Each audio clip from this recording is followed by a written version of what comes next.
Good evening, ladies and gentlemen, and welcome to the Blue Note Lounge. We have a very special guest this evening, the one, the only Chainleft.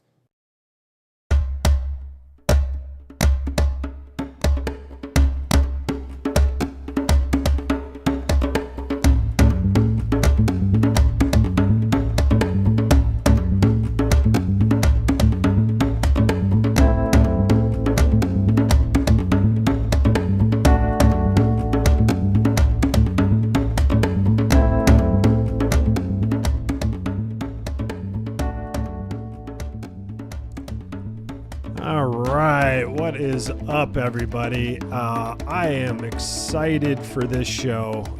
We had some technical difficulties, my God. Chainleft, thank you for your patience. We couldn't get this thing started, but I think we finally got it rolling. And I am thrilled to sit down with Chainleft, probably one of the most prolific on-chain artists I know, and more importantly, on multiple chains, Bitcoin, Ethereum, sorry, I'm going to screw it up, on Counterparty. Like, you've been there, you've done it all. So Chainleft, first, just thanks for coming on. Welcome to the show. Hi, Blue Toshi, or should I call you Blue shortly? Nice to be here. Thank you for inviting me. You can call me whatever you want. I couldn't care less. The funny thing is, I switched it to Blue. It's still Blue Toshi for the handle, but I switched it to Blue because there's actually a PFP called Bitcoin Booze, and one of the founders' name was Blue Toshi.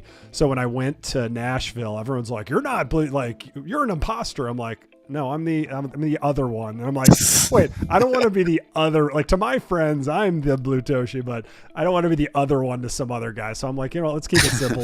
Let's keep it Blue. So, but either or is fine. Both are my real name. Appreciate you having here. So I'm going to introduce the topic right away because I'm dying to get into this. There's a lot of people who are into and are on-chain artists like you, but you have given so much thought, time, and energy to doing and creating art on-chain on so many different platforms, and so naturally you've given so much thought to it.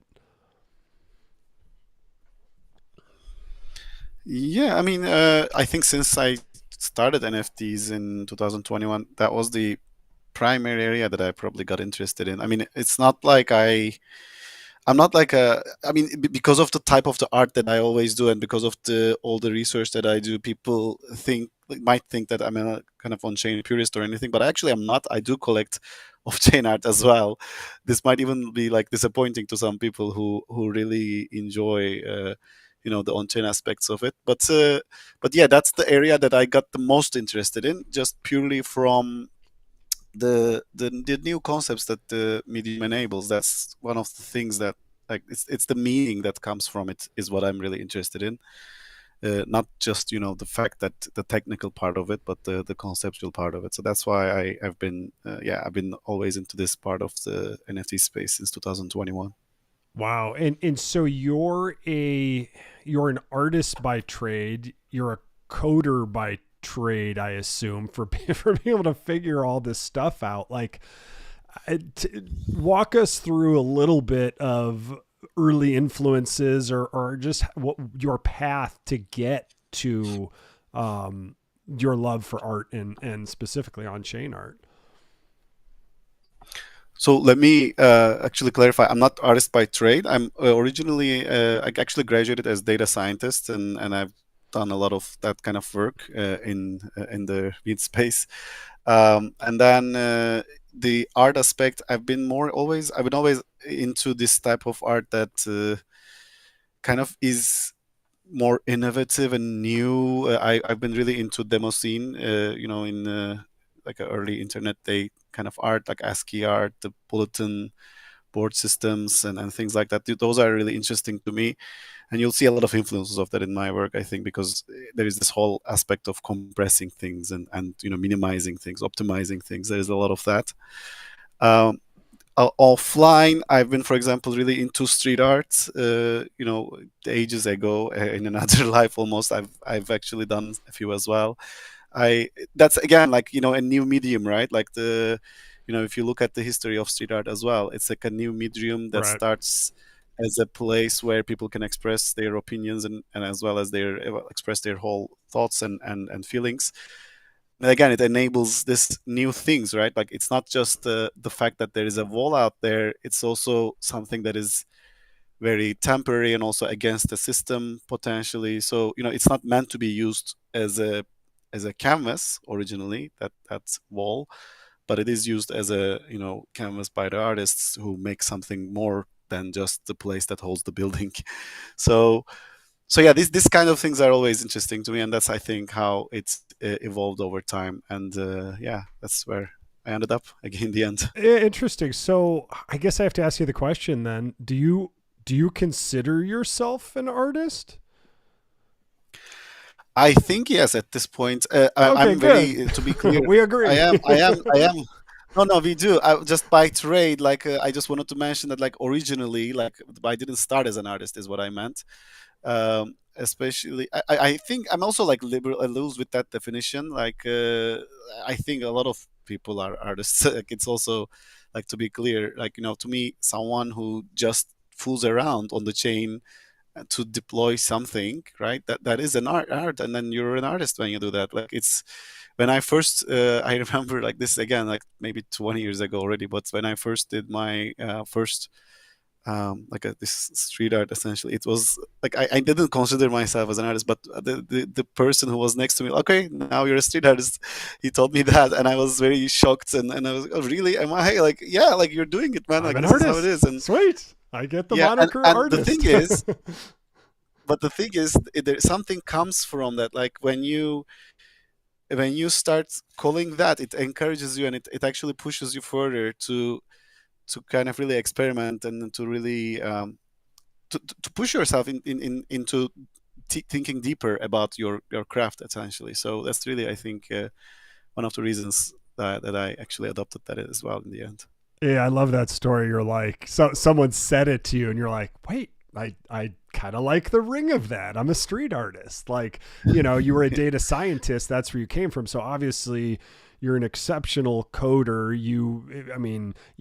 And not only that, you didn't pick one type of canvas. You haven't just done, Ethereum and mastered that. You've done, Counterparty, Bitcoin, Ethereum. Like you love exploring with different canvases, and I feel like your takes, which we're going to get into in the show, are like, look, guys, like quit being chain maxis, like all of you, like nobody likes Bitcoin maxis, and we're talking like Bitcoin, like it's only money maxis, like we ordinals folks don't. So it's only natural that like people who were on Ethereum or Counterparty, like when they hear the kind of maximalism, they're just like, for ordinals is the only on-chain one. And I love that you kind of push back. You're like, yeah, there's a lot of great things about ordinals. Like it's extremely permanent and secure,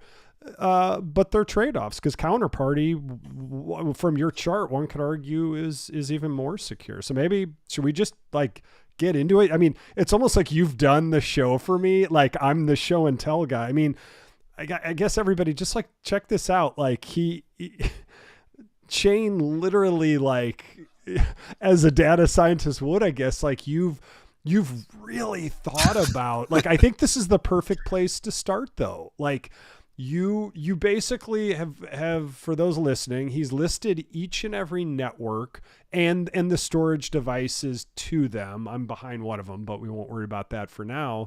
But we got Bitcoin, multi-sig, output op return at the top, which is which we call this Counterparty, right? The top one. Yeah, I mean, this counterparty is not the only way to do that. To be honest, like you can actually do this even yourself, like through the journals and so on. Counterparty makes it very easy to do and tokenizes it. That's the, I think, idea behind using Counterparty for it. but yes, that's the gist of it, I would say. Like everything that you see there, the examples that you see there, things like Olga, Permanent, and so on, those are on Counterparty. Yes. Got it. So do you want? Why don't you walk us through this chart first, and then I'll ask questions, unless you want me just to walk through, because to me this is fascinating, because this is what, like right now, especially in ordinals, I don't know if these discussions are going on ETH side, but on the ordinal side right now, this is what everyone's talking about. Like, it's eternal, it's permanent, why aren't ETH people more over here? And again, you're like, hey, it's way, way more nuanced than that. Yeah, some of this stuff that's going literally to Amazon servers, yeah, that's completely moronic. But there's on-chain ETH has some advantages over Bitcoin. Is that fair?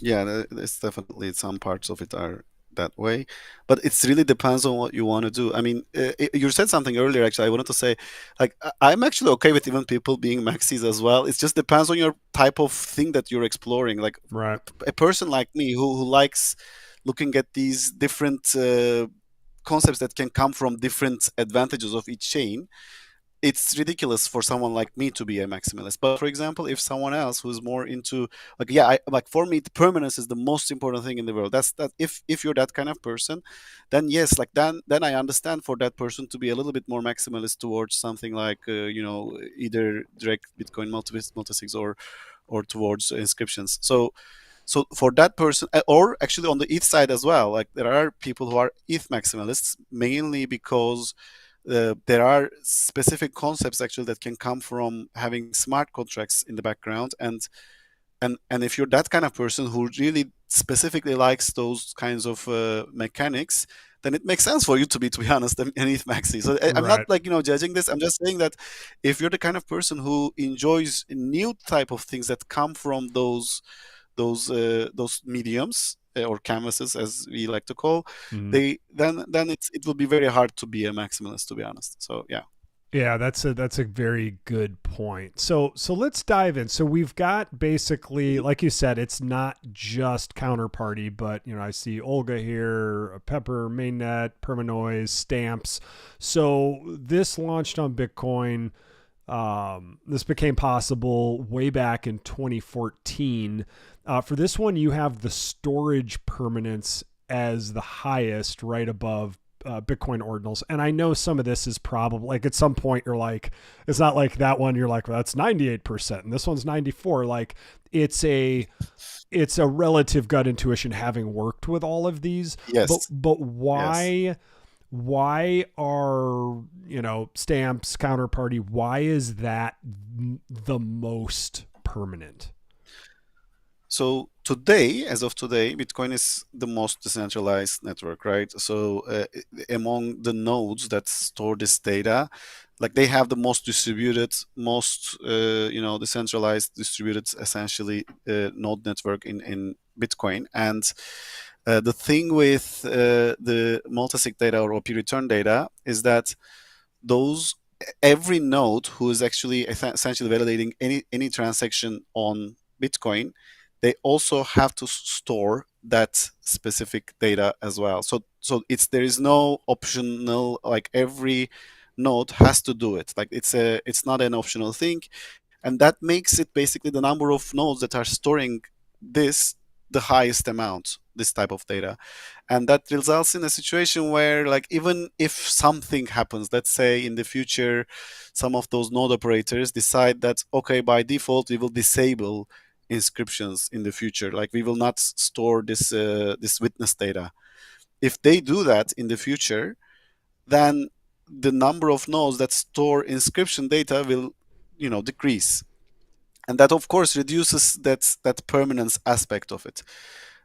Today, as far as I know, and again, there is a lot of assumption in this, but today, as far as I know, a quite high percentage of the node operators actually do verify or store this data as well, the witness data, which I think is around like 90 to 95%, as far as I know, which is still a very high number. It's still a higher number than the number of, for example, nodes that verify Ethereum transactions, for example, or store Ethereum data. So that is why inscriptions are still quite permanent and like has a lot of good incentives, economic incentives to keep this type of art still permanent, but still not as much as the one that is on main Bitcoin network. Right. So the witness data, so between those top two, and I'll get back to the picture in a second, let me grab it here. So the difference between like inscriptions and, you know, stamps or counterparty is literally where it's stored. So can you just quickly for the audience point out exactly where inscriptions are stored as opposed to counterparty? Yeah, sure. So for those unfamiliar, basically the witness data, so or let's say inscriptions, right? They're actually stored in the witness data part of the blockchain, Bitcoin blocks, right? Those are essentially the parts that are let's say they got enabled with the Taproot upgrades in Bloomreach, right? Sorry, in Bitcoin, and if we are like normally this is done in a way that it's an optional place to to verify by the blocks, by the node operators, right? And so it's basically some people call it that it's not even originally part of Bitcoin, but it is really because like all the like Bitcoin core software and everything else, for example, they actually like have it in the software, right? So it is part of the Bitcoin, but it is essentially a location that is typically normally done for just the for financial transactions, right? Because it's done for financial transactions, it's and it's to do like the fast transactions actually, and because it's an optional place to verify, a node can just actually disable verifying this specific part of the block. Actually, if you go into that thread, just next tweet actually after that picture image that you're looking at, you will see the difference between the difference between SegWit blocks and non-SegWit blocks. Okay, so I think visually it would be easy to. Yeah, this is great. So explain this to us. So non-SegWit versus SegWit. So non-SegWit, obviously the older pre-Taproot, correct? And SegWit is the Taproot, and where inscriptions can be, where made it possible, correct? Yeah. So by taking that signature out, you're actually making it like cheaper to send transactions, right? And this is kind of what Casey or Rodermore did actually with the ordinals or inscriptions kind of I guess theory, was that essentially he used that cheapness of those witness data that you see outside the main block frame, right? He used that to essentially store the art inside. So it's a little bit of a trick essentially, and that's why there was all this, like when the inscriptions or ordinals first came out, there were some of the really core financial Bitcoin maxis were really against it. I don't know if you remember that, but like people were saying like, oh, you're abusing the network, you're actually killing the network, you're kind of, they even called it like a virus or so. I mean, there was all this like talk, right? I mean, I never agreed with that, but that was the kind of the accusation essentially, because this is meant to send cheap transactions. That's why it's there. If you store art there, you're essentially kind of killing the main purpose of that. The whole goal of that was to send cheap transactions, and now you're storing art inside, increasing the demand and resulting in more expensive transactions as well. That was kind of the reason they didn't like it. So okay. So yeah. So break this down for us. I hate mouse pointers, but I'm actually going to use it here. So the SegWit blocks, this is where Casey's creativity came in. Where specifically did you say that the ordinal is stored? Which portion of this? It's stored outside it. Basically, it's stored in the. Actually, wait 1 second. I don't really see your screen very well, by the way, just so you know. Oh, it's okay. I've got your SegWit blocks on the right and your non-SegWit blocks on the left. I'm just curious, like for counterparty with the non-SegWit blocks, where that data where the art is stored versus the SegWit blocks? In the between non-SegWit and SegWit. Yeah, between ordinals and counterparty, where is each stored? I'm just trying to map it with this picture. So the counterparty is stored in actual transaction data. Like both are actually transaction, but because SegWit blocks are smaller, they're cheaper. So both are stored inside the block, but the SegWit blocks are separate to the non-SegWit blocks. Essentially, it's almost like they're verified together, but it's separate from the main transaction data. Okay, so that's how you're able to do it cheaper. So when people were doing it on stamps, counterparty, and stuff, it's far more. It makes it far more expensive because why? Because it's the full transaction. Essentially, you're storing it inside the full. It's a transaction that is secured by all of the network, right? The entire network, essentially. Okay, got it. So that's the biggest difference. And you're saying that's why, when we go back to your original chart here, that's why you have storage permanence with stamps or permanoise or counterparty as slightly more, because that is not dependent on Taproot upgrades. Yeah, it will probably stay, but you're saying guys like Luke Dash Jr., if they may not recognize that if it's not like financial or whatever. So it could be pruned or ignored, and it sounds like you're saying it actually is from maybe it's only 5% of the miners, but it's something, thus the slight less permanence of an inscription versus a counterparty. Is that fair? Exactly. Yeah, that's fair. And by the way, again, this might change as well. There is always that potential risk of pruning. What people call pruning essentially is that they don't actually validate or store those blocks, and that would mean essentially reducing that permanence over time. But from what I remember, that number is really high right now. Their economic incentives are being met still, so there is enough reason to believe that they're still very high, and it will stay high.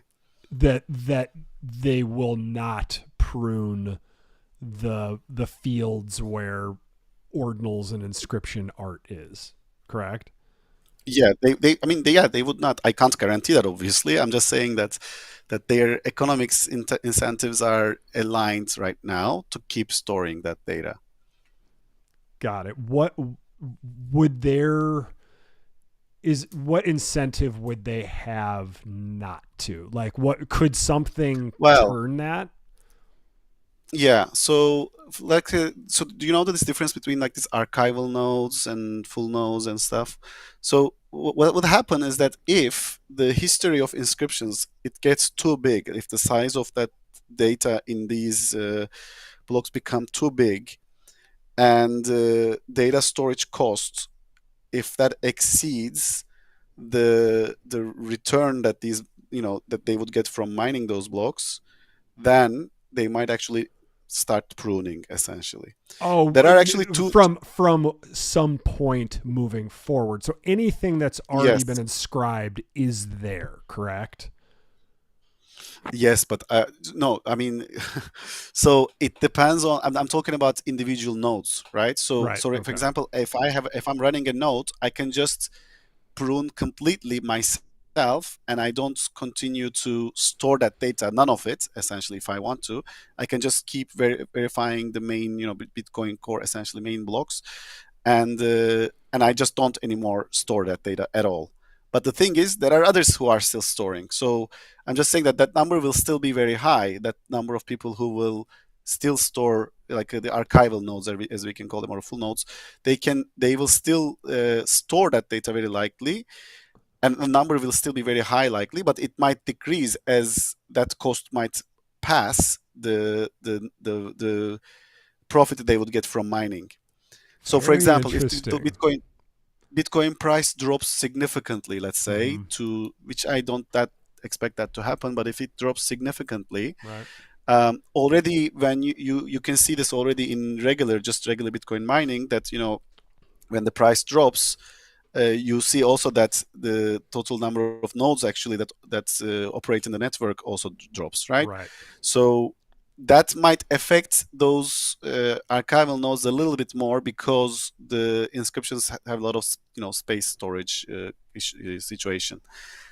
So yeah, that's what it is. Interesting. And it's not like you have, counterparty at 99% and you have inscriptions at like 13%. It's like 98 to 94. But you make a very valid point. So it sounds like as long as some miners out there, like let's say 300 years from now, like even folks to preserve the history of ordinals, as long as some groups of miners are out there wanting to preserve it, you're saying, yeah, it'll be fine. But if everybody, if storage becomes a big issue or whatever, and it just gets so big, people could just choose to keep it very pruned and very simple with just the transactions. And that's the risk. You're saying, albeit a small one, that's your long-term risk.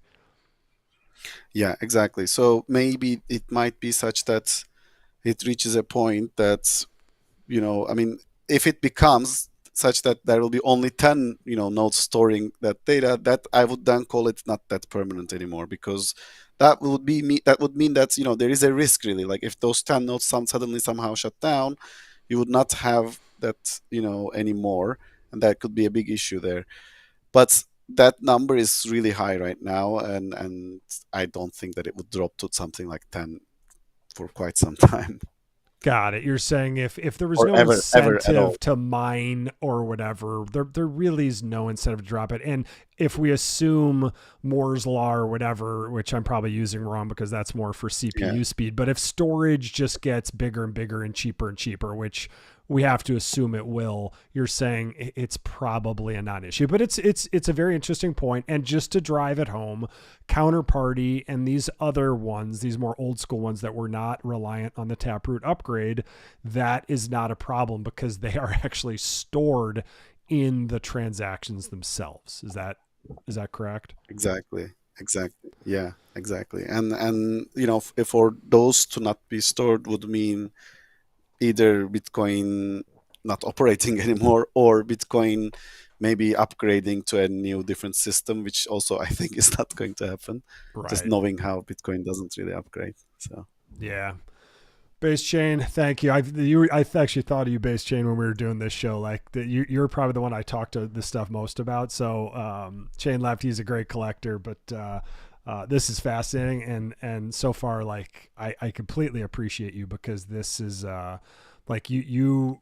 I don't even know if you know how much you realize how much you know and how, but this is super enlightening. So let's take it now to Ethereum, which you've spent a lot of time on, and we're gonna get to your art and beautiful stuff like that. I mean, Crimson Echo is just so beautiful. For folks of you who don't know about it, we'll talk about it in a bit, but Crimson Echo is such a cool, fully on-chain movie on ETH that he's just launched, and he's raised a lot of money for charities. I mean, it's super cool, but we'll take a look at that certainly in a second. So the Ethereum state, you've done a lot in Ethereum as well.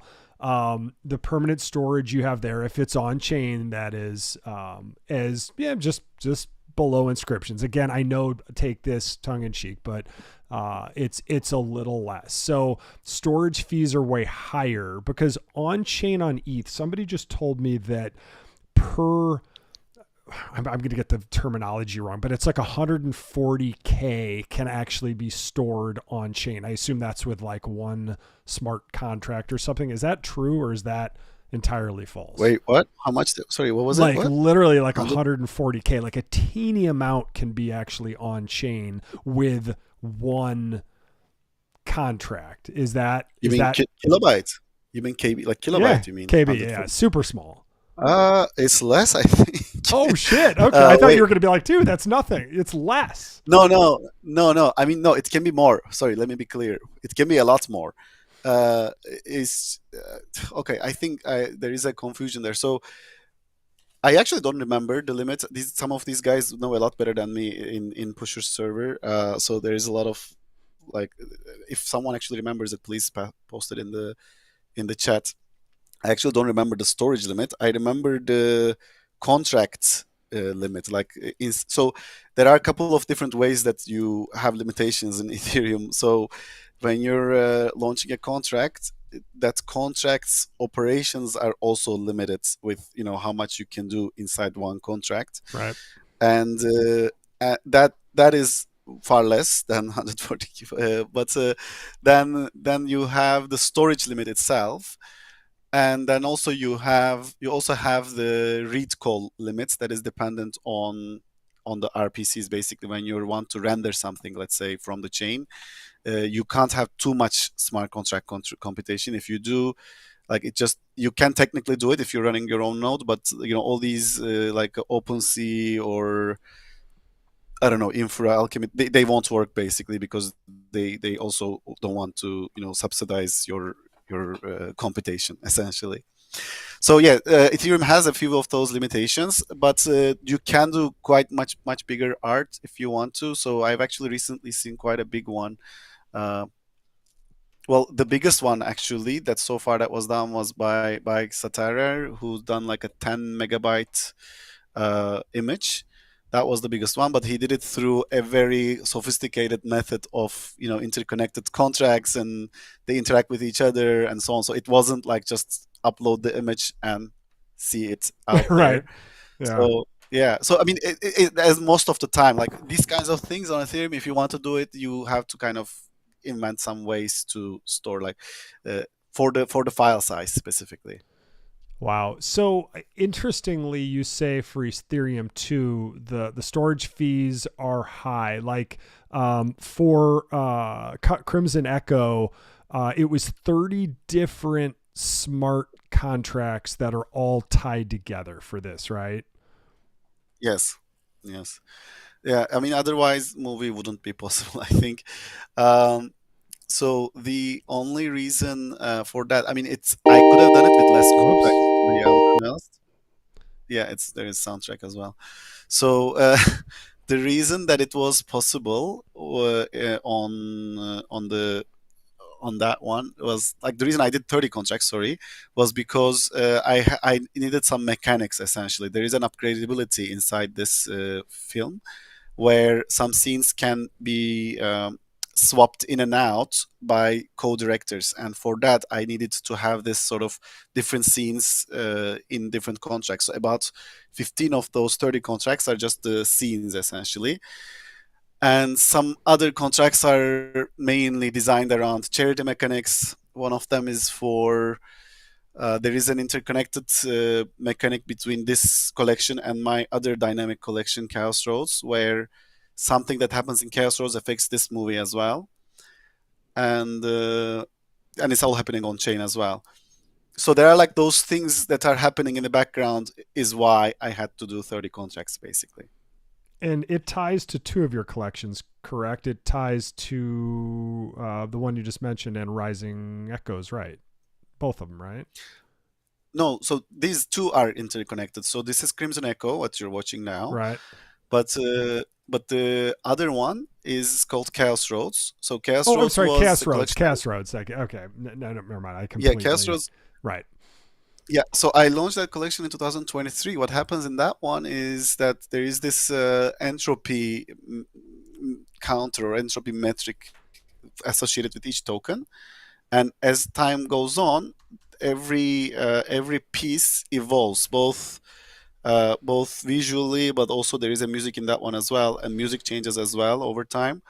And also there is a poem inside it, actually, you can see in the description, and that also evolves over time. Yeah, so this is, for example, one of them. Yep. So So that poem also, all of these change basically in throughout their lifetime. And but the thing is, it's all tied into one attribute or one parameter, which is like entropy.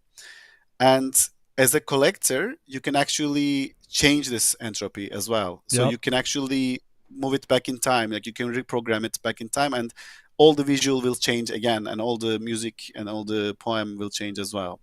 So that entropy also is affecting Crimson Echo, is what I'm. My Yeah. God. Yeah, this is OpenSea defaults to a very loud volume, but I'm a huge fan. I have a Chaos Road. I'm a huge fan of your collection. I think that's when you and I had met. But anything to me that's tied to the blockchain, whichever one it is, and evolves or devolves over time, where you kind of have these controls, to me starts to become, I don't want to say it's like the counterpoint or the artistic point to AI, but I love this permanence of the blockchain and the evolution of art as the blockchain evolves or devolves. So when I first heard about Chaos Roads, I was like, oh my God, I'm in. I love this style and this art. So thank you for creating it. Thank you. Yeah, I mean, with Chaos Roads, I really had a lot of fun, definitely.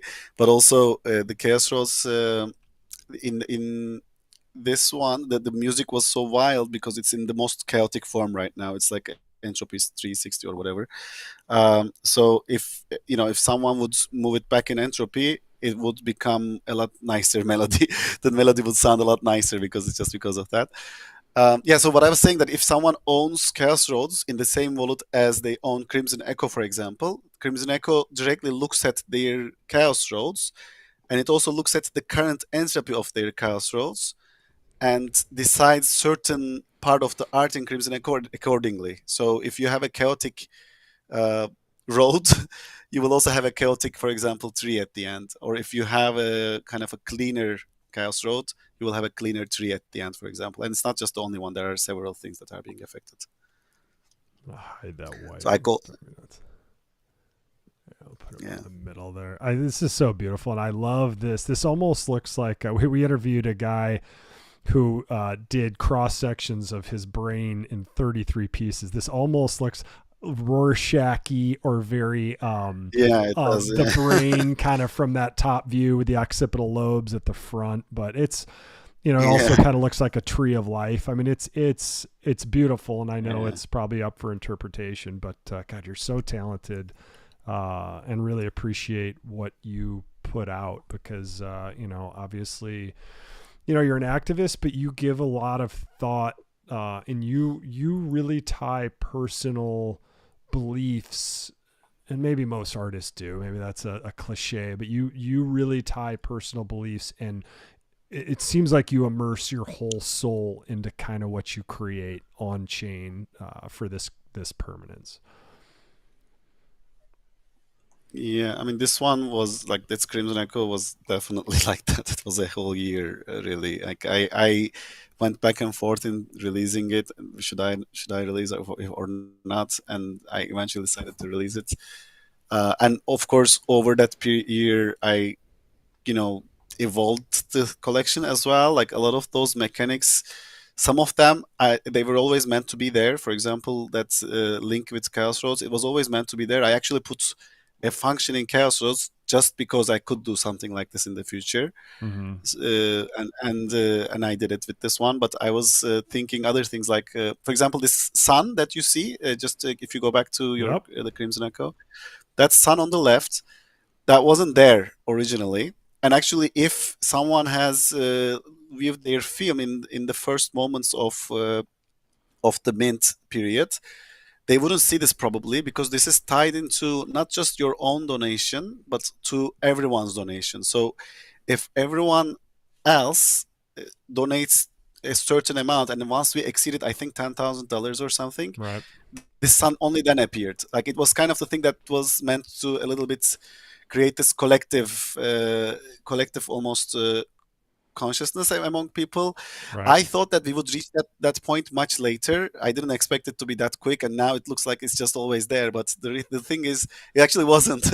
Everyone donated so much in the first day that it immediately appeared there. But so I'm glad that it did. I mean, it's just that it's there only because people donated so much, and that's why it's there. That sun. Oh, and I appreciate you. It's like the sun grows the donation. I mean, it's very apropos, and it's super cool to see and to look at your newest creation, Crimson Echo. Like you said, it took a year. It is literally an on-chain, is it fair to say this is the first on-chain movie on Ethereum, fully on-chain movie, right? I mean, as far as I know, yes. So there are some, for example, if you look at Ordinals, one of the first 50 even, I think, there is a video of like a pigeon walking for like 3 seconds. Oh, like So a GIF or something?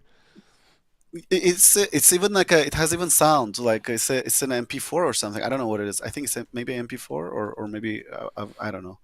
But like one of the really like either first 50 or first 100 or something. You talk about this guy. So yeah, no, not that one. Like an Oh, okay. actual, like a real life pigeon, like walking. I don't remember Oh. the exact, but Yeah, it's where like a is it? 3 seconds, I think.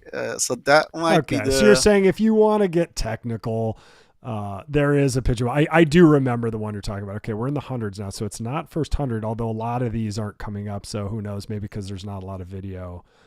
But I do know, yeah, I maybe not have under, seen yeah. it. They're the shrooms. I do know which one you're talking about. Where is that? Like, is it, maybe it's in the first 200. Let's see if we can find that picture. But I do know what you're talking about. So technically, but I mean, the cool thing is you created this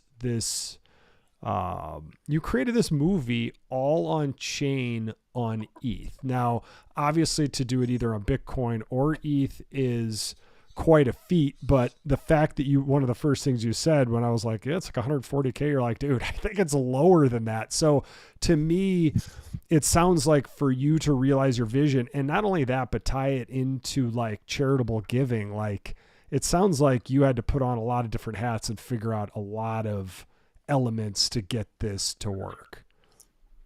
Oh man, I mean, yeah, this I had to learn so many things as well. Like I like the music, just the music alone. Like here, it's I I used to like when I was very young, I learned how to play a little bit of like this piano or something, and I didn't ever since then. But for this, I actually went and like practiced piano again just so that I can create the song as well. And then just like optimizations of JavaScript, optimizations of SVGs, optimization of Solidity. Obviously, there is. I mean, that I would say like.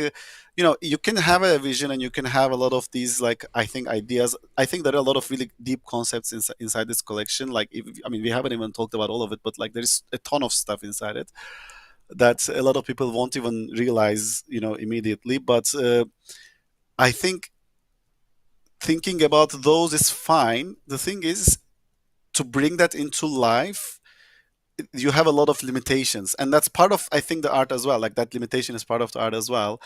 And to bring that to life, you have to do all these optimizations essentially. And that's kind of, I would say, like 70% of the time was optimization actually like the crafting the aesthetic and crafting the of course still maintaining a good aesthetic around it and still maintaining your conceptual mechanics in the background. Those I would say were deep in the beginning, but I would say the rest of the time was all about optimizing and compressing. Man, that's and said like a true coming from the data scientist realm. Like I guess that's what blows me away about this space is it's brought together so many different artists. Like I keep going back to when your friends like you're a street artist. You're like artist.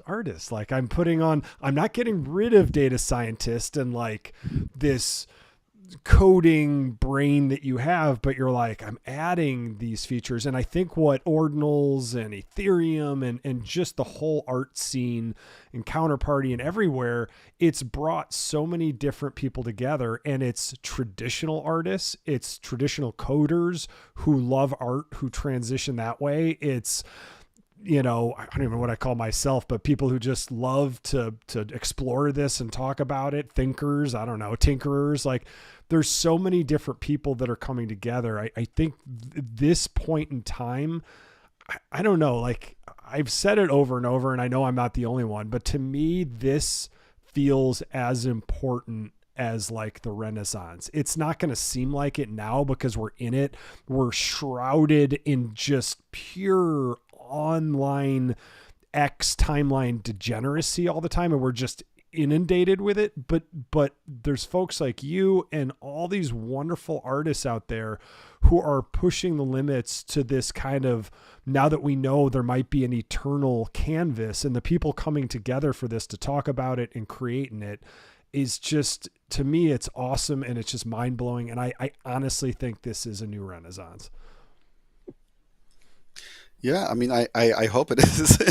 I am a little bit more maybe on the cynical side of things sometimes. Like I flip back and forth, to be honest. I actually think like you often that it's like a really interesting, and this I mean you, it's one of the tweets I just sent like last week or something. To me, there is a lot of new things to explore with this medium. That's what excites me so much. Like Right. it's incredible to me. And there are times that I'm like, you know what? Like there is actually so many different cool art types that are off blockchain as well. Like I mean, if you follow around, like there's so much cool stuff happening elsewhere as well. It's just that this is the one that maybe we are subject to our own medium bias a little bit as well. Right. But I mean, this is the cynical side of it. But like I said, I mean, I flip back and forth. I mean, some of it is really interesting to me, and this, especially this on-chain dynamism. To me, there are a lot of things that were not possible before, or even if they were possible, they weren't explored much because dynamism wasn't maybe that reliable as it is now. Right. So now you have all these new concepts enabled. Yeah, I mean, talking about off blockchain, that's pretty dangerous. But but I will say, coloring book technology has come a long way. Like those super elaborate adult coloring books, I'm like, damn, Yeah, like that's yeah, like you got to be. That's like doing a 12,000 piece crossword puzzle like blindfolded. I'm like, but it probably creates like this Zen patience. But no, I mean, your art is amazing, and Crimson Echo is just absolutely. I mean, we've just cycled through it. We're cycling through it the second time. And I watched it when it first came out, and I watched it this morning. Like each time I see something new, it grows on you. But the fact that it evolves over time, it evolves with donations. Like, I mean, hats off to you for just like spending a year. Like you said, you're like, the art part, not that it was easy, but you're like, the art part was like, that wasn't the hard part. The hard part is the optimizing and like, how the hell am I going to get this whole thing on chain? So, hats mm, off to you for sure. But let's go. So let's go back to this. You have an interesting kind of take here, like for the Ethereum state, which gets the number 3 slot for on chain art. Ownership computation reliability goes off the chart. So whereas counterparty and inscriptions are fairly low on your chart, I'll call it, 15 and 11% or something, you've got ownership computation reliability for ETH compared to, speaking of which, going all the way down the chart is like 70 or 80%. It's like 20x any other one. Can you explain that? yeah. So this one, I mean, again, like I hope it's not too controversial, but the idea behind this is that what is the what is the reliability, or what is the market cap, or number of people who subscribe, because blockchains, what are the blockchains are pretty much like a consensus, right? It's Right. a social consensus. A lot of it is social. I'm actually one of those who don't believe that code is law, because it's not really, like, because I mean, a lot of things we do in associated with blockchain are not actually written in the code, Right. but it's more about the consensus that is coming around it, right? So for me, when I look at something like if you look at the Bitcoin network as a whole, right? If you Mm-hmm. just look at the transactional financial transaction side of it, Right. it has a huge consensus. Like so many nodes agree on something, like on one thing. So many people who buy, even if you're not operating your node, if you're buying Bitcoin, if you're holding Bitcoin, you subscribe to that the idea that this coin has a value, right? So it has a huge consensus around it, right? While and for Ethereum, this is a little less, obviously. I mean, or compared to Bitcoin, it's much less in terms of the value subscribed to the coin. Right. But when it comes to art, with Ethereum, if you're buying Ethereum, so even if I'm not collecting any NFTs, I'm not collecting any art, Okay. I'm just holding Ethereum on freaking centralized exchange, let's say, right? Uh-huh. If I'm doing that, I'm already agreeing that whatever is happening in Crimson Echo, both in terms of its ownership model and also in terms of its background smart contract mechanics, Mm-hmm. I'm agreeing with that mechanics. I'm agreeing that it works. This is how it's done. This is the owner is really, owner of this collection, or owner of this token of that collection is really blue, and that's it. Basically, I'm agreeing all of it. This is not the case for inscriptions, for example. In inscriptions or in ordinals, ordinal theory, you might be a Bitcoin holder, but you might completely refuse the concept of ordinals, or that the owner of that specific asset is really blue, or the recursion mechanic that happens to create that generative art, for example, on Bitcoin. You might just say that no, I don't subscribe to this idea. This is bullshit. It's just separate from Bitcoin's main code, essentially. So people can say that and they wouldn't be wrong, but other people can say that no, this is the owner. Like you, for example, say no, I am the owner of this. Clearly, I'm the owner. Look at the SAT. Look at my wallet. I'm the owner of it, according to ordinal theory.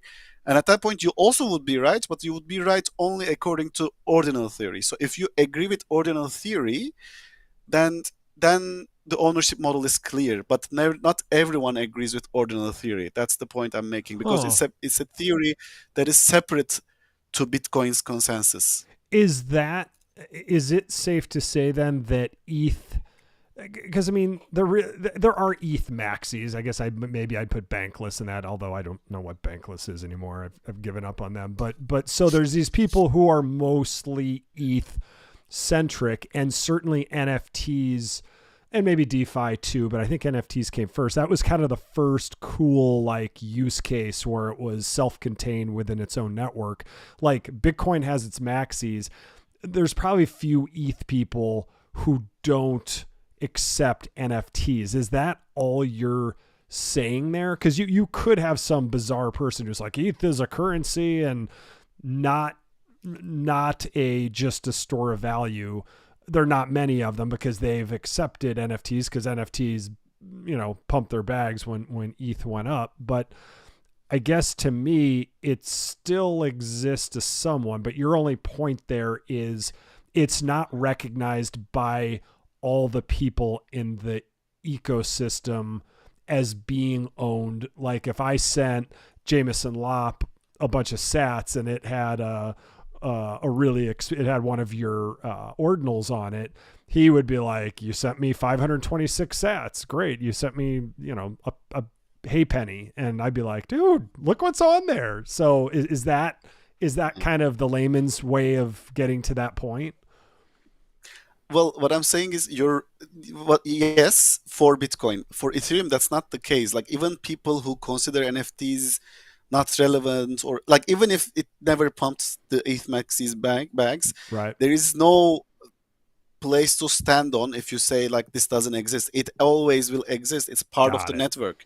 So the ownership model is part of the network. Like the whole, it's the how the smart contracts, everything is designed according to it. So there is no thing that you can disagree necessarily. Like it's just there already. The ownership model is directly acknowledged by the network. That's not the case with inscriptions. Ownership model is not inside the network. It's mostly an external theory. But again, this is something that I also wanted to stress really hard on. I wanted to keep that nuance as well. That doesn't mean it's off chain. It still doesn't mean, all blockchains are social consensus in the end. And if enough people agree that ordinal theory is the primary, way to store art on Bitcoin or something, and if enough people say that, enough people agree to trade that way, if the ordinal's market cap becomes so high that it even exceeds Ethereum's larger market cap, that ownership permanence that you see there would be higher than Ethereum as well. But it's not today. Today, it's it would be very hard for it to pass, because it's only the NFT, or let's say artifact or tradable token side, let's put it this way, tradable art side of the ecosystem, while Ethereum, everything it would have to compete with everything in Ethereum, not just the NFTs. Do I you get what understand what you're I'm saying. saying? Yeah, you're basically saying because NFTs are literally a part of how smart contracts could be done, an NFT is separate from ETH, and because everybody in the ETH ecosystem agrees, you hold this non-fungible token, whether they think it's shit and garbage or not, it doesn't matter. It's a part of the smart contract consensus. It's how the network operates from the beginning. Whereas in Bitcoin, you're actually storing it in UTXO, you're storing it in that was allowed by this SegWit. Not all people agree that actually exists in there. So that's why there's this big discrepancy.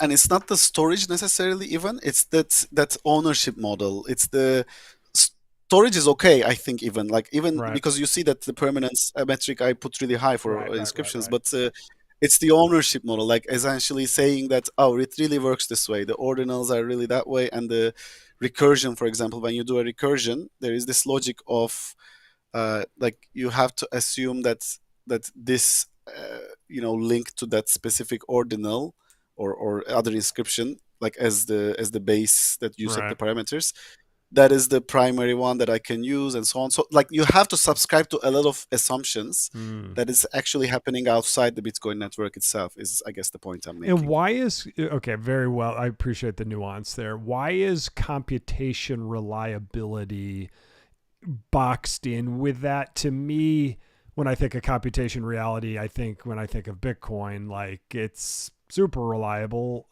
It's way more reliable than ETH. It almost seems like you're combining two different things. What's the rationale? Yeah, I think maybe I should have worded differently. By computation, I'm referring to the dynamic mechanics, really, or generative mechanics. So it's really specific to art, and I'm referring to like a recursion-based generative art on Bitcoin versus Ethereum. And again, because recursion is as a logic is off-chain, that's the reliability that is lower. That's why I put them together there. Um, they could have been separated, but it wouldn't look too different from this. Mainly because, like, when you do a smart contract art on Ethereum, and if you add some generative mechanics inside it, like let's say something like it just uses the block hash to create the randomization, and then you basically split it across, like you create multiple tokens from it. This all happens within the chain. Still, it still happens within the smart contract. While on Bitcoin, the recursion or inscriptions, the recursion logic doesn't do it within the chain. It uses the of like this assumption of chain assumption to say that, okay, this parameter comes from this inscription number X, and it creates the new inscriptions Y and Z and T and whatever, basically based on that initial inscription. So the recursion logic itself, like, is the computation that I'm referring to, which is off chain.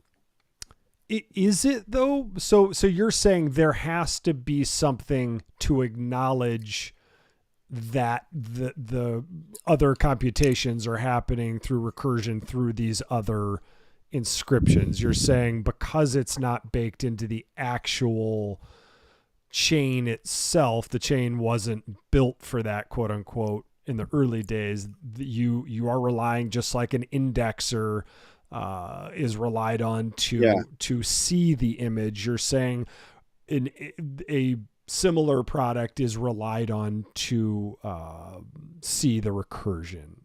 Am I getting it right? Exactly.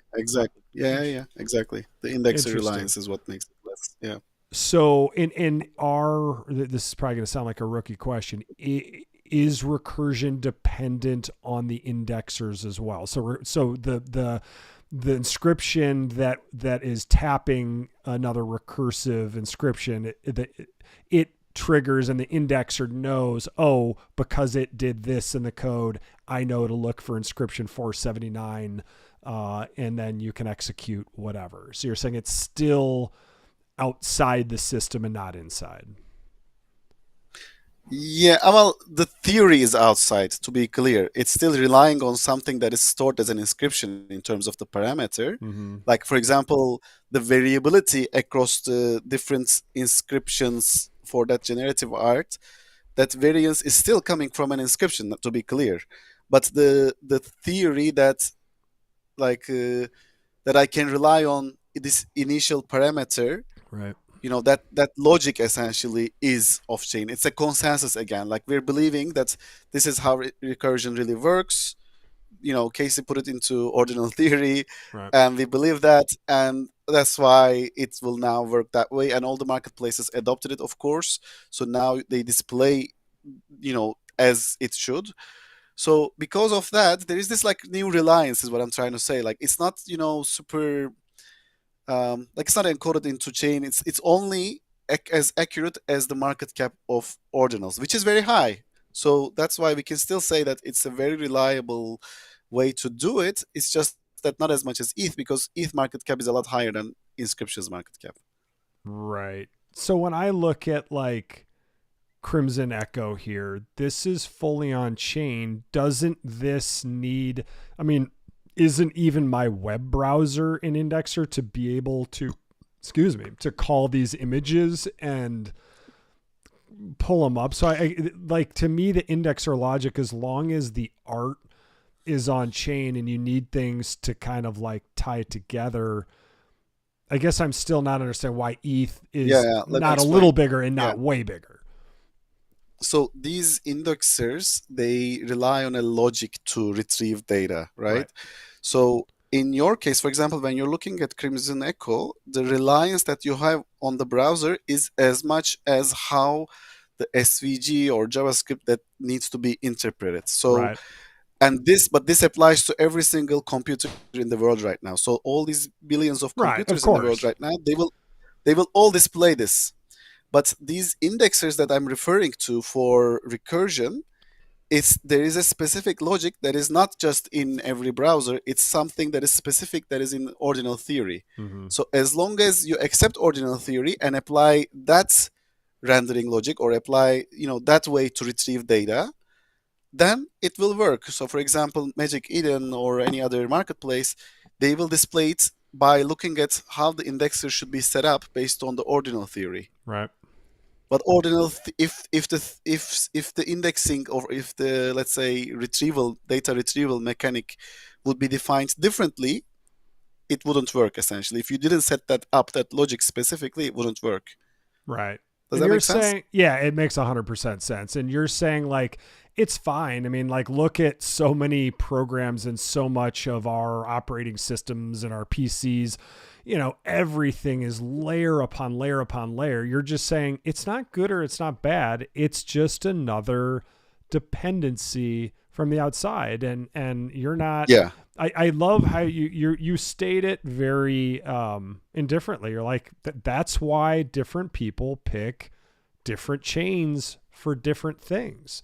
So now let's shift to what is the difference between ETH state and ETH call data? Just, we don't have to spend a ton of time with it.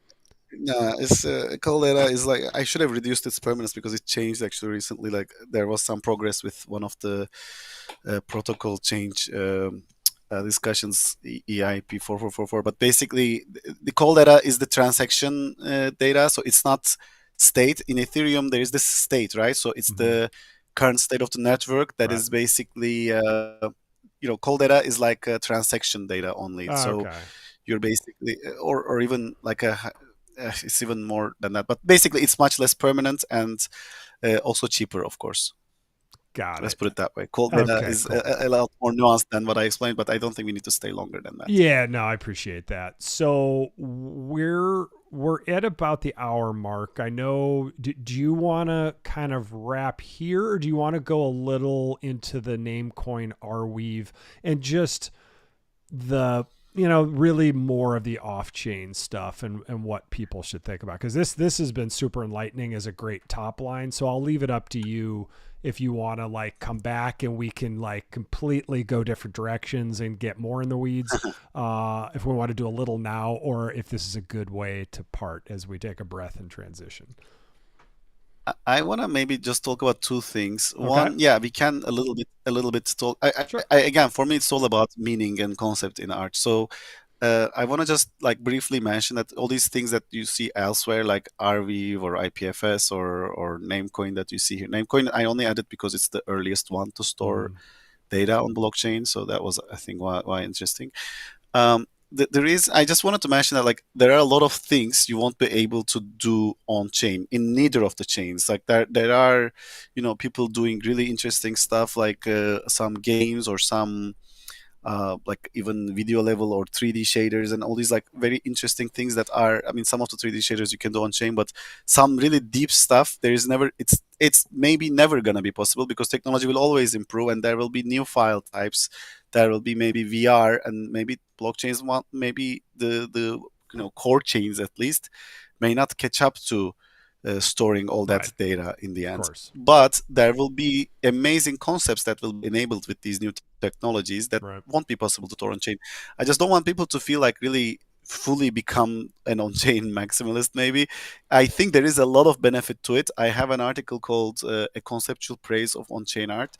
I think on-chain art is really cool when it enables the when it's actually, you know, bringing the new concept that comes from storing something on chain. Like for me, I loved when inscriptions first came out because it actually pissed people off. This is one of the reasons I loved it. Like, you know, all these finance maximalists, like, you're not supposed to do that. Well, that's what art is. Like, you're not supposed to do that, but you do it anyway, and that's what really was appealing to me. Or like this, for example, we talked about it. Like 70% of the Crimson Echo time was spent on storing like the optimization part of it.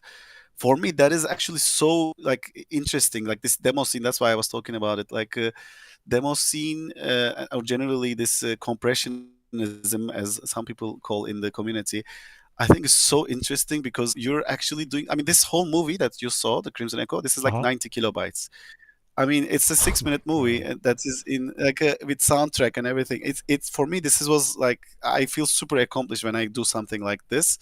And there are a lot of people, like there's Peter Plasma. That's incredible. Like what's an old like the original Atari? Like what's on a cartridge there? Is that 512K? I don't remember. Honestly, I don't remember. Just totally. Yeah, it was something like that. It probably pretty small, but the fact that you put the whole thing on 90K and fully on chain and combined all the smart contracts is absolutely just incredible.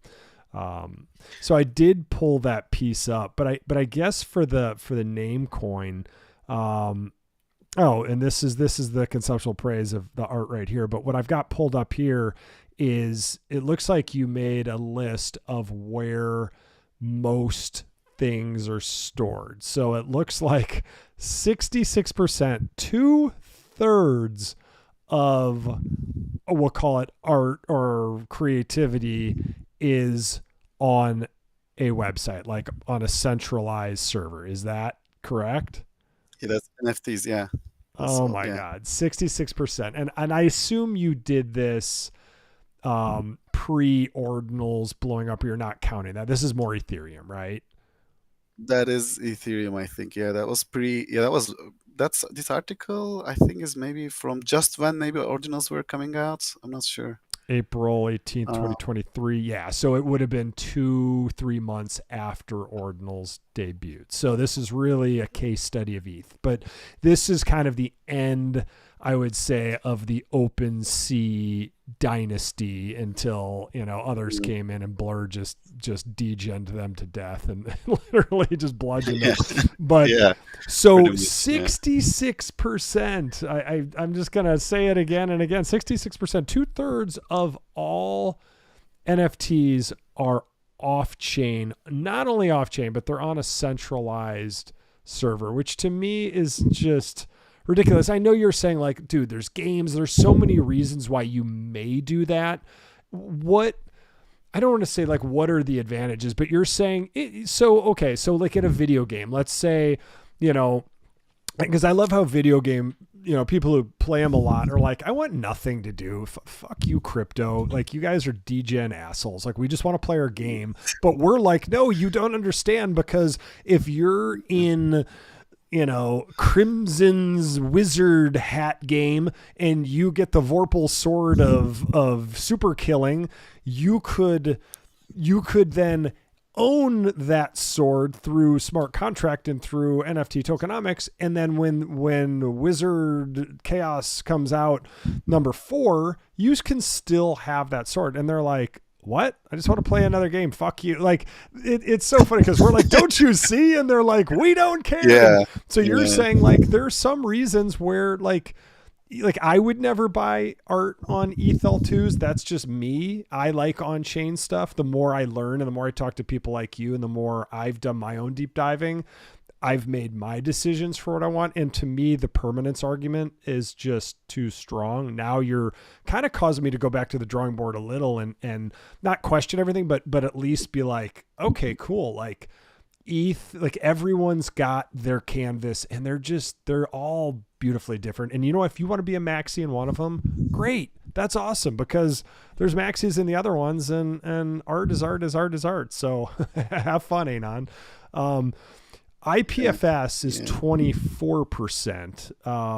So IPFS is obviously a little more secure, but you know that XCopy and a lot of some old NFT art from, I believe it was Known Origin, who sold to eBay. And eBay was like, what's this pinata bill? Like, who cares? Throw it away. We didn't buy the company for that. So they didn't pay the bill. Things were unpinned. And guess what? The art, the final destination were the visual art, the SVG, the PNG, or whatever it was. They're gone. So what do you have now? You've got a smart contract that says, hey, your super rare thing you bought for $12,000 is over there. And over there's like 404. Sorry, not here. Like, is that a fair assessment? Yeah, I mean, basically with IPFS, it's at least one person should be pinning it or should be looking at it. The advantage is that if you recover the hash somewhere, and if you keep it somewhere, and if you basically point it, let's say it got lost, but later, if you start pinning it again with that hash, then it will work. But like, it's about somebody. I was talking to somebody, like, it's about, like, do I trust myself enough to keep pinning it, remember pinning it and stuff? That's the problem with IPFS, basically. Like, Right. at least the artists, at the very least, the artist, or at least maybe one more collector, should be, continuously pinning it. If they're pinning it, it's actually decentrally stored, so it's actually permanent if someone is pinning it. But then you Well, have a dependency until on they die, pinning. though. I mean, at some point, Yeah, I mean, it's not permanent.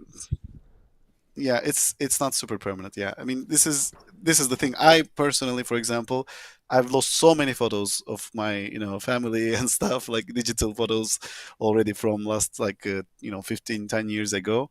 So I don't really trust myself that much on pinning, and that's why I think I mean, in terms of the permanence argument, I would probably, like, on chain is of course much more reliant. Right, but you can't post all 13,000 pictures of you and your family on chain either, Yeah. So obviously there's like a happy medium, but you do agree, like, IPFS is, it's at the mercy of that. It's at the mercy of, isn't Namecoin behind IPFS, or no, I'm mistaken. For some reason I thought those two were tied together. It sounds like you're saying no, Namecoin was kind of an old way to do it. That one's kind of fallen by the wayside. No, Namecoin is still running, and it's I think actually it might be considered more with Namecoin. It's merge mined with Bitcoin, so it actually has a good reliability. Actually, majority of the Bitcoin miners merge mine Namecoin, Right. which makes it quite reliable and secure. But again, they don't have to, So Right. again, maybe if you store too much, maybe the incentives might not align. I would say today, my personal perspective, I would consider Namecoin to be more reliable than IPFS. But again, it also has limitations. You can't store everything on Namecoin either. It's not like Right. Filecoin or something. Well, and if the incentive of that coin ever goes away, and I think that's a problem with Arweave too, if anyone's ever not incentive and the whole coin just flops, which is possible, a smarter thing could come out in 4 years, 10 years, or the incentives gone, like the pre-mining, the staking or however it's done, the rewards you get could go out and people go to a new one. Like, so there's a lot of reasons why these could eventually fail. But I guess what people don't really realize is how much, especially like expensive stuff. Like I don't know, mutant apes aren't nearly what they used to be, but they're still like $6,000-$7,000. This one's kind of an interesting one. But if you go in, for folks who don't know, you can just go.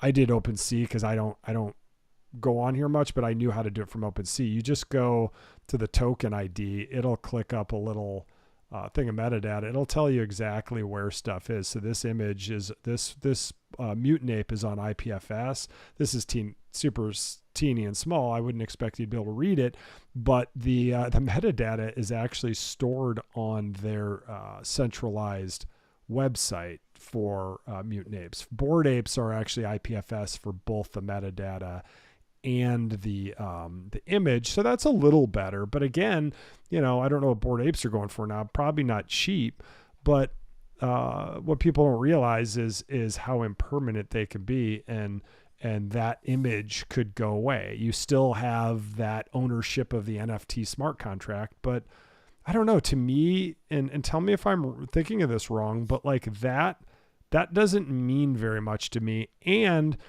tell me real quick where you go to, because they can also sell they can sell Bored Apes, Mutant Apes.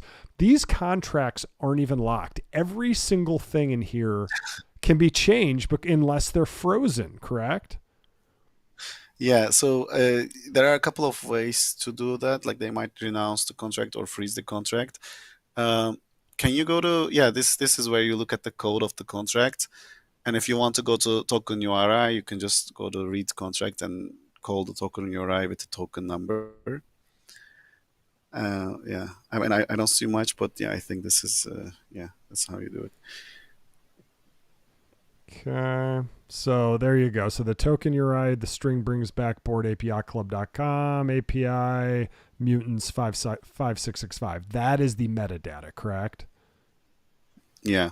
So that's the metadata. So I was correct. It is totally centralized on their website. Yeah. Bored Apes could be on GoDaddy. They could be on AWS. They could be on Google. I mean, who knows? But it is decidedly centralized when you see the website of the company, which to me seems ridiculous. But where's the freeze, unfreeze? Because I know like pretty much every big ETH PFP collection, with very few exceptions, they have I don't think any of those PFP collections have frozen where none of this can ever be changed or repointed again, correct? So two things there. I think a lot of them, so as far, if I don't, I think I'm remembering this correctly, I think renouncing the contract was kind of the standard method of kind of ensuring that you're not gonna rug or something. Mm-hmm. If I remember this correctly, I mean, in 2021, I think when the hype was up, that was, I think, how people were doing it. Freeze methods, you need a separate, you need to add it separately as a function or as a contract or interface.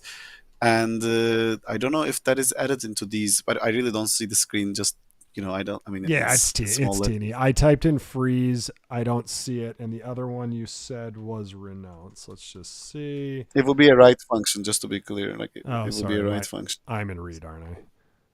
Write contracts. Let's see. So you've got freeze. Okay, here's renounce ownership, OX. So it is in there, and it says write. So I assume, does that tell me anything there that it there's no way they renounced the Mutant Apes contract? I don't know, but I think they did with Bored Apes, if I remember. There was even some criticism, and after that they did that maybe. That's I really this is just history. I don't really remember Yeah, it, yeah. It sounds and like you do so much custom stuff. You're not spending time like, hey, how are these guys who are storing stuff centrally doing it? I was just curious because I learned a while ago how to at least see where the image and the metadata are, and that's when I really started becoming more of an on-chain collector maxi because I'm like, wait a second, it's like everyone has that aha moment, and sometimes I feel like some of the ETH PFP collectors are like, do you not? Maybe community is stronger than the actual where the PFP and the art is because you at least have the pointer. But to me, unless something's like renounced or frozen, like why? That's what I love about ordinals. Like once it's inscribed, it's on there. It's on the chain. You're buying the penny with the etchings in it, as opposed to like this company behind it who can do whatever they want with it after. So is that a fair take or am I being too harsh? I mean, no, this I when I ordinals first came out or the inscriptions first came out, I was actually saying this as well. Like this simple element of it that you don't have to go into freaking token URI and check the contract and all those things. Like the fact that you don't have to do these with descriptions is such a plus. Like Yeah. I genuinely understand this perspective from a collector's perspective. From a creator's perspective, again, like for me, these like mechanics are super interesting, and that's why I do more of my art on ETH. I did also inscriptions, but or XCP like multi-sig art as well. It's just for me like different mechanics deserve or demands different sort of mediums, and yeah, it's just totally agree that like the simplified part of it is really important. Also, the thing you said about PFP, by the way, I was just remembering it. This year is 2025 now. Uh-huh. It's the year where a lot of those, even those that actually had their moments, some of those collections in 2021, these PFP collections. A lot of them already have run out. Actually, they did run out their server or like website links and stuff like that. So it on January 1st already Token Fox, our friend on Pushers, like he's a really good on chain both artist and developer and all these, like he has this on chain checker tooling.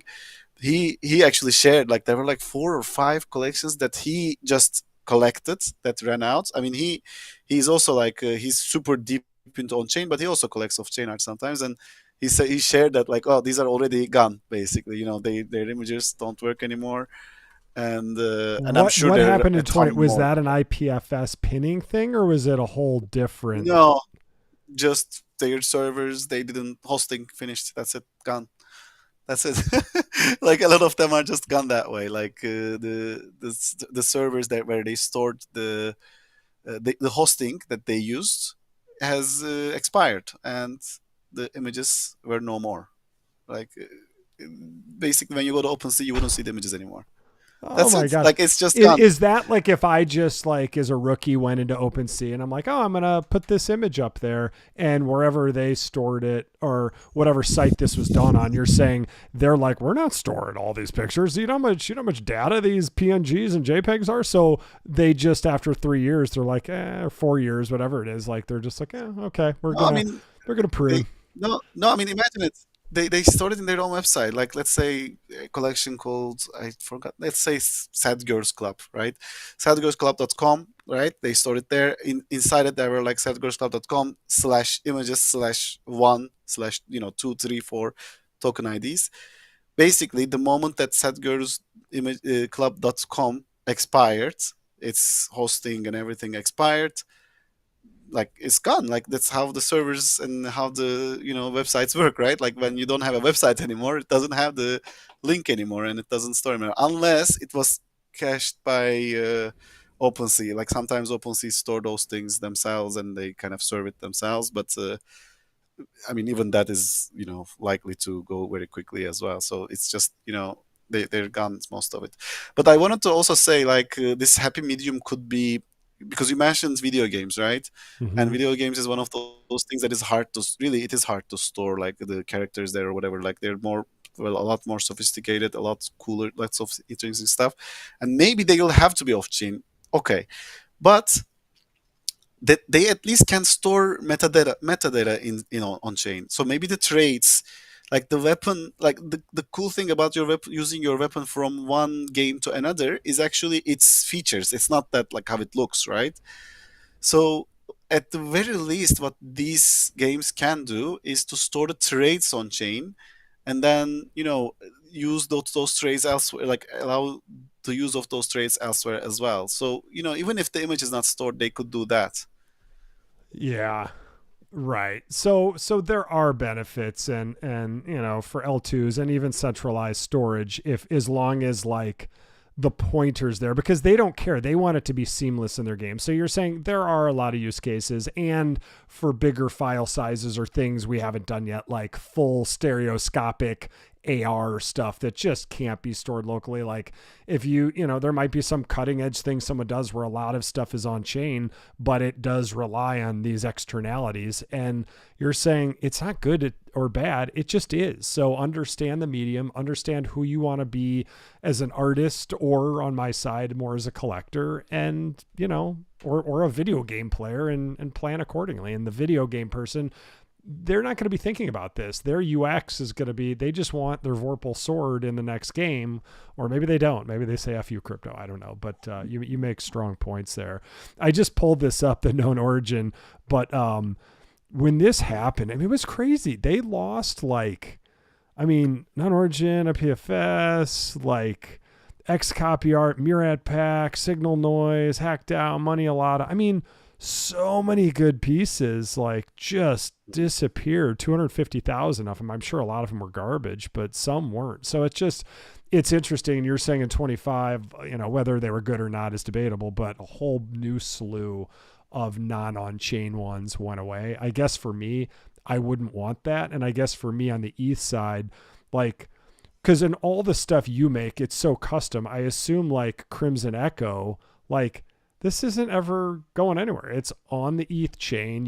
You there's no freeze or unfreeze. You basically, you made it. I know etch is the wrong word for Ethereum, but this is on chain forever, correct?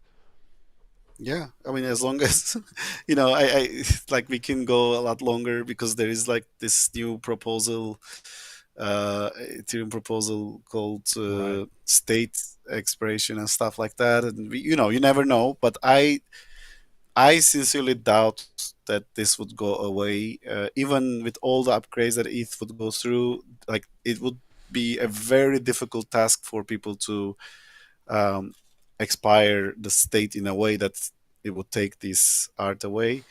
But maybe very distant future, who knows? Right. But yeah, Got it. You're as far saying, as we can tell, right, yeah. right. We can only guess what we can guess. But the beauty is, and I think maybe we'll leave it there, is it's we love the idea of permanence. We love the idea of art and ideas outlasting us, maybe through, if we go through another dark ages and suppression and stuff, and maybe there aren't indexers looking at this, but then we have a new renaissance 500 years later, and people put computers back together and be like, holy shit, look at this is the renaissance. To me, that's such an exciting conversation. And obviously we live our day-to-day lives. We still, eat our oatmeal in the morning and drink our coffee, and we're just here being creative, having fun, and figuring it out. And you can't look at yourself like, oh, in 500 years, I wonder if they'll be talking about Chainleft or probably to a lesser extent Blutoshi. But not that I want to immortalize myself, but it's fun to think about that, because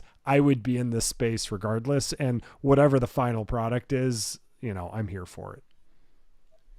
Yeah, I'm kind of, I fully agree with this. Yeah. Well, It's Chain, fun. Yeah. thank you so much. We went to 128, so I think we're good there. But I definitely want to chat again. I loved having you on the show. For those who don't know Chainleft, it's at Chainleftist on X. If you want to tell them where your website is, or promote anything or talk about anything, but Crimson Echo is his latest release. It is a full 6-minute movie fully on the Ethereum chain, which is not easy to do. Just amazing. Chain, do you want to share anything before we part ways? Yeah, just chainleft.art is my website. If you are still interested in minting Crimson Echo, that's there is a weird logic to it. Like I just until the end of January, basically, if you donate to evacuations.eth, which basically help people escape Gaza, essentially. So if you donate to evacuations.eth, like around 0.08 ETH essentially, then you get into an allow list and it allows you to mint Crimson Echo. And how But many it's free Crimson of charge. Echoes? How many Crimson Echoes are there? I think there's about like 450 or something. I mean, I didn't 450. check it last Very around that, cool. I think. Very But cool. it's like I said, it's flexible based on those donations, so it can increase. It's 420, sorry, 420. Um, so yeah, if you donate, no, not 0.08, sorry, 0.1 ETH actually. If you donate to evacuations.eth, you can get into the allow list. But this is only until the end of January, and after that, we're closing the allow list updates. If you're in the allow list already, you can still mint, but it will be closed. The Merkle, like the essentially the update of it will be closed, and yeah, and then we'll go from there. It's yeah, I really suggest checking it out. It's not just a movie; it's actually a generative movie, by the way, so it's different for everyone. So I'd love you to check it out. Yeah, and And yeah, depending other than that, yeah, and yeah. depending on if you have a Sorry. chaos, and depending if you have a chaos road, your other collection, it actually looks different for you, which is so cool. And depending on the Yeah. entropy, so I love when artists tie their art together. To me, it just says like you're not building. You know, there's a lot of artists out there, obviously influencers. You and I know could talk about that for a whole thing, just like real art versus influencer and pamp art, and you know Yeah. the biggest influencer has the biggest influence on who the artists are, and you know everyone deserves to be an artist, but you know I know you're an unsung hero in this space, and the fact that you tie your collections together to me says you're building, not only have you built a foundation, but you're kind of building like a growth in a tree from a seed sap or a seed to a sapling to a full tree. So I appreciate that, and I think it kind of shows longevity and permanence, which obviously is kind of your ethos anyway.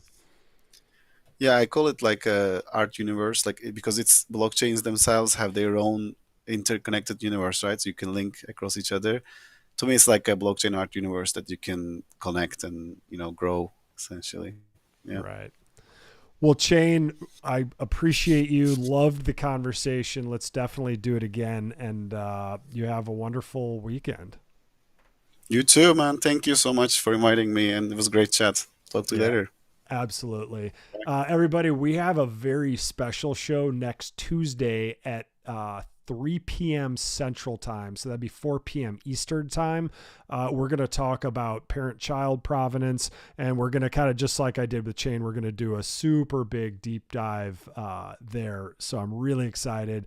It's with, I'm going to pronounce this wrong, Exulo, Gerard from Vivid, and also a very, very special guest who I won't even reveal right now. You'll have to just watch the show. So take care, everybody. Bye-bye. And Chain, thank you. Bye.